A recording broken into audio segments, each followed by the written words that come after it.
चीजें भी हो रही है, ये साथ फिर साथ इसको हमें ध्यान में न्यायपालिका रखना पर भी अगर भरोसा चाहिए। नहीं तो किया तमाम जाए, संविधान इन यही सबसे बड़े संविधान और बुद्धिजीवियों और की न्यायपालिका, समस्या ठीक है, है, विपक्ष ओके, की और कपिल जी कुछ कह रहे बुद्धिजीवियों की हैं, यही फिर मैं समस्या है सर्वेश कि जी के ये पास लोग पहुंचूं। ओके, कोर्ट की भी समझ गया सर, मैं समझ गया आपकी जो बात। कोर्ट निर्णय देता हालांकि है उन्होंने उसका भी इसको ये थोड़ा लोग क्लियरफाई भी नहीं किया है मानते पीयूष जी हैं। ने। सेना जब okay surgical Kapil ji, strike करती है उसके सबूत मानते हैं, एयर स्ट्राइक कपिल जी, के सबूत पीयूष मानते जी का हैं। भी साफ अरे कहना है इलेक्शन कि हार जाते राजनीतिक हैं जो तो पार्टियां ईवीएम हैं से और चुनाव आयोग से वो प्रश्न आरक्षण उठाते का हैं, राग तो ये अलापकर नहीं होना चाहिए। अपने अपने वोट बैंक को मजबूत करने में लगी हुई हैं, अपने अपने वर्गों को साधने का प्रयास कर रही हैं। पीयूष जी भी मानते हैं। कपिल जी,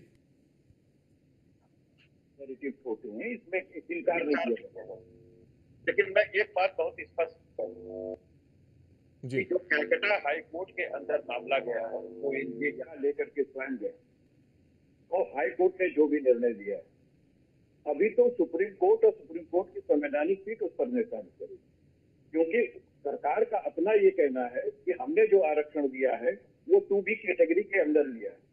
अब हमें या तो हम इनको पूरा संविधान पढ़ाएं, और या जो आप इस मामला में बताए कि इसमें आरक्षण शिक्षा में है, तो आर्टिकल 30 पढ़ लो, आप 28 से 30 पढ़ लो, और आर्टिकल 15 और 16 पढ़ लो, क्योंकि हम इतना जल्दी आपको नहीं पढ़ा पाएंगे। उसको हम बता रहे कैसे, जैसे कि जब 1989 में 84 में जो है वो बोड़ा साहब की सरकार ने वहां पर लागू किया 2B कैटेगरी को, जो कि बाकायदा ओबीसी आरक्षण दिया गया था, उनको सामाजिक और शैक्षणिक रूप से पिछड़े होने के कारण 2B कैटेगरी के तहत दिया गया, और वो आरक्षण चलता रहा। इनकी कई बार सरकारें देवगौड़ा साहब की सरकार के साथ मिल करके बनी और चली, इन्होंने निरस्त नहीं किया।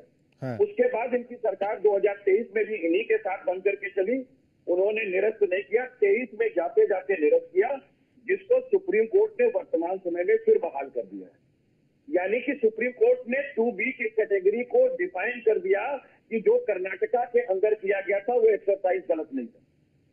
और या तो ये काम करें कि ये मिनरवा मिल्क को कोई पढ़ लें या इंदिरा गांधी का केस पढ़ लें, तो बहुत सी गोस्वामी जी को चीजें क्लियर हो जाएंगी। अब मैं तीसरी बात आपको कह रहा हूँ जी, हमको गोस्वामी जी से आपत्ति इस बात की थी कि जिसका कम से कम भारतीय जनता पार्टी ने विरोध किया था आधार का, कहा था विरोध किया था, ये आप डाल लो, गूगल कर लो, मैं झूठ नहीं बोलता, तथ्यात्मक चीजें कह रहा हूं। भारतीय जनता पार्टी ने इसका विरोध किया था कि आधार में फिजूल खर्ची कर रही है मनमोहन सरकार, और उसी आधार से जो मनमोहन सरकार ने योजना दी अकाउंट खोलने की और अकाउंट को जोड़ने की, उसी के साथ आप डायरेक्ट ट्रांसफर कर रहे हो, और उसी आधार से चेक एंड बैलेंस जुड़ी है जिसमें केवाईसी की जाती है। तो ये तो सब जो है यूपीए सरकार के समय की चीज है, उसको आप अपने में कहां से जोड़ रहे हो कि यहाँ अपने उन्होंने कहा था कि 15 पैसे प्रतिशत पहुंचता है। अरे साहब, उन्होंने माना था कि 15 पैसे जी, इस बात को स्वीकार करना सीखिए कि उन्होंने इसी वजह से स्वीकार किया और उसको सुधारात्मक चीजें आगे लेके आए। मनरेगा लेके आए तो उसको भी आपने क्रिटिसिज्म किया, उसके बाद आपने कहा कि मूर्खों का स्मारक है, और कितना बढ़िया मनरेगा साबित हुआ, उसको फिर ओके, और शॉर्ट कमेंट प्रमोद जी कर दीजिए, फिर सर्वेश जी के पास आ रहा हूं फटाफट। प्रमोद जी, देखिए, ये बात सत्य है कि राजीव जी ने कहा था कि मैं 1 रुपया भेजता हूँ 15 पैसा पहुंचता है, लेकिन उनके समय में डीबीटी नहीं है। डीबीटी जो आया वो मोदी जी डीबीटी लेके आए, इसमें कहीं कोई दो राय नहीं है। टेक्निकल आप जो बता रहे हैं वो अपनी जगह है, लेकिन लागू डीबीटी मोदी जी के समय में हुआ। एक नंबर बात।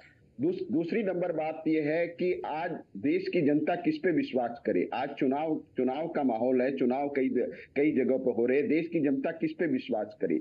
देश की जनता नीति, नेतृत्व और नीयत के ऊपर विश्वास करेगी, ट्रैक रिकॉर्ड पे विश्वास करेगी। आपके पास नीति क्या है, नियत क्या है, आपका नेतृत्व कौन कर रहा है?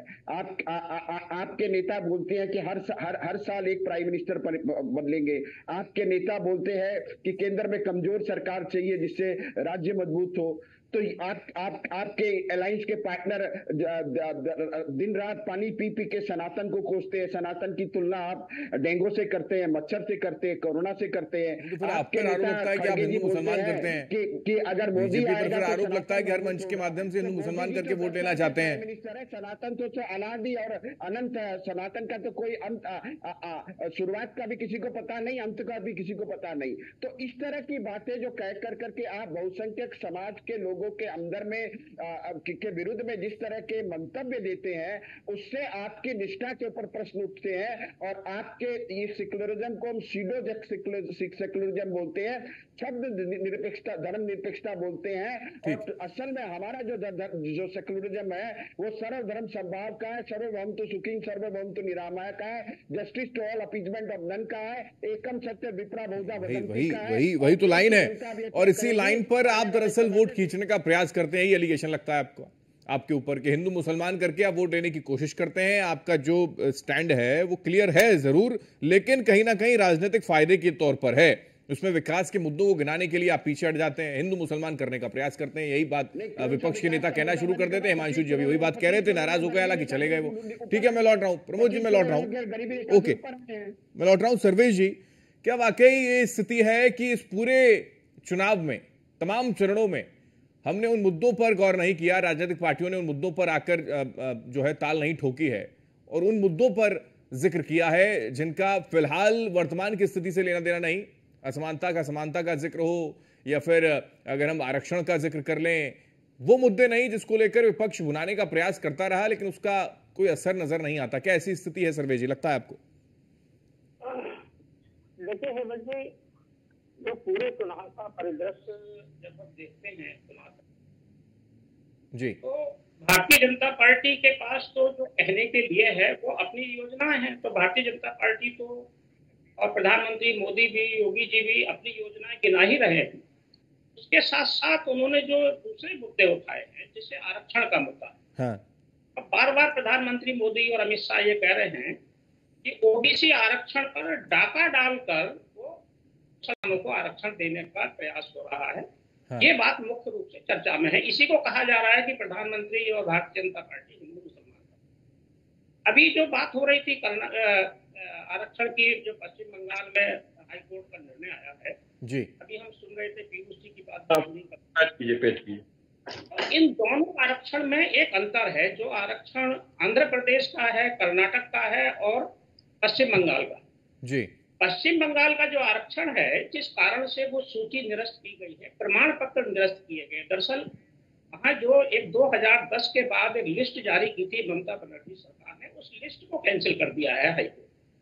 इस लिस्ट में खामी ये थी कि मुस्लिम समुदाय की 65 जातियों को एक मुश्त इस आरक्षण में शामिल किया। उससे जो हिंदू पिछड़े थे उनका अधिकार मारा गया, वो उससे वंचित हुए।